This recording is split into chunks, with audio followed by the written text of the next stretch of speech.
Bonjour, j'ai le plaisir d'avoir avec moi Benoît Grossman, qui est le patron d'Inavest. Inavest, société firme de capital investissement, qui investit énormément dans la tech depuis un certain nombre de temps, et qui est également, Benoît Grossman, qui est également administrateur chez France Invest. Bonjour Benoît. Bonjour. Alors on est aujourd'hui dans un moment assez, je dirais, clé aujourd'hui dans les roadmaps industriels, les roadmaps également électorales. Le sujet de l'investissement a toujours été un sujet important pour créer l'avenir, créer le futur, créer des emplois, créer un champ des possibles. Aujourd'hui, dans cette nouvelle dialectique où à la fois on est dans un contexte de Brexit ou pas, ou de quelle nature, comment vous appréhendez l'investissement dans les startups, sachant que ces tournants stratégiques sont en train de se prendre maintenant et qui exigent aussi des investissements massifs? Je dirais que le Brexit ou pas Brexit, on va voir comment ça va se terminer. On le saura plutôt tôt que tard. Ça n'a pas tant d'importance pour le monde de l'investissement dans les startups, parce que les startups sont assez décorrélées de la grosse macroéconomie. Ce sont quand même toujours des startups un petit peu locales, pays par pays, au niveau européen, voire au niveau mondial. Donc pour moi, ça n'a pas beaucoup d'impact. Et notre métier d'investisseur, c'est avant tout d'accompagner des équipes d'entrepreneurs. C'est un peu une palissade. Hein. Donc quand on investit dans une société, on investit avant tout sur l'équipe. C'est l'équipe qui fait la différence, surtout quand elle vient de se créer. Et que l'équipe de la société, c'est 100% dans la tête des fondateurs. Voilà. Alors c'est vrai, quand on investit dans une société un peu moins amont, on regarde un peu plus que l'équipe de fondateurs, parce qu'il y a un existant, il y a un chiffre d'affaires, il y a un produit, il y a des clients, on analyse ce genre de choses. Mais bien souvent, nous on investit relativement amont. Donc il n'y a globalement pas grand-chose qui a été fait, si ce n'est une volonté des fondateurs de développer tel ou tel produit. Et notre métier, c'est de faire une conviction sur une équipe de fondateurs qu'on a envie de suivre pendant de longues années. Hein. La durée moyenne de nos investissements, c'est plutôt long. C'est plutôt long que court. C'est plutôt 6-10 ans que 3-5 ans. Donc quand on investit avec des entrepreneurs, on se marie, c'est un mariage en CDD. Mais quand même CDD de longue durée qui peut aller jusqu'à 10 ans. La vie n'est jamais un long fleuve tranquille. Ça se passe jamais comme prévu. Les marchés autour on se retourne et d'autres concurrents apparaissent.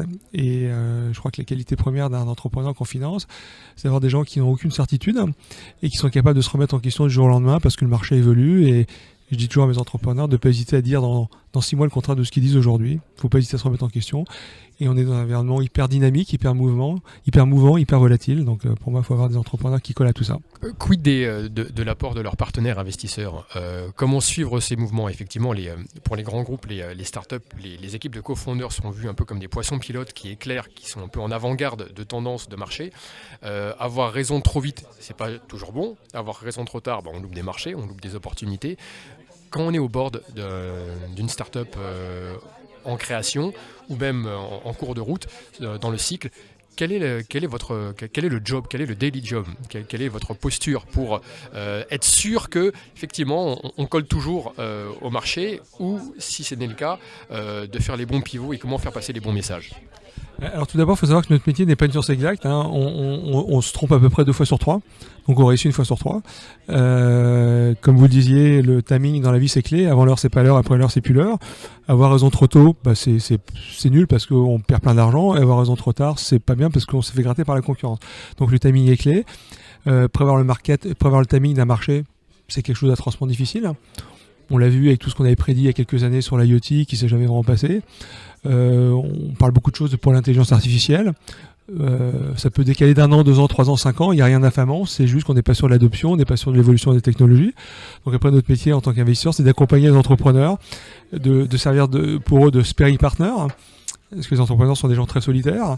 Et nous, on a un peu une vision hélicoptère parce dans la société, on passe relativement peu de temps comparé aux entrepreneurs. Donc on apporte une vision un peu d'hélicoptère. Nous, des boîtes, on en a financé plein. On sait toujours pas ce qu'il faut pour qu'une boîte marche. Mais par contre, on sait que quand on fait certaines choses, ça marche pas. Donc en évitant de faire ce qu'il faut pas faire, il reste globalement ce qui reste. Et c'est comme ça qu'on s'en sort. Voilà. La recette miracle, on la connaît pas. Si on la connaissait, tout le monde ferait pareil. Par contre, je sais que quand on fait telle ou telle chose, statistiquement, ça se passe mal. Donc en évitant ce qui se passe mal, ça se passe mieux.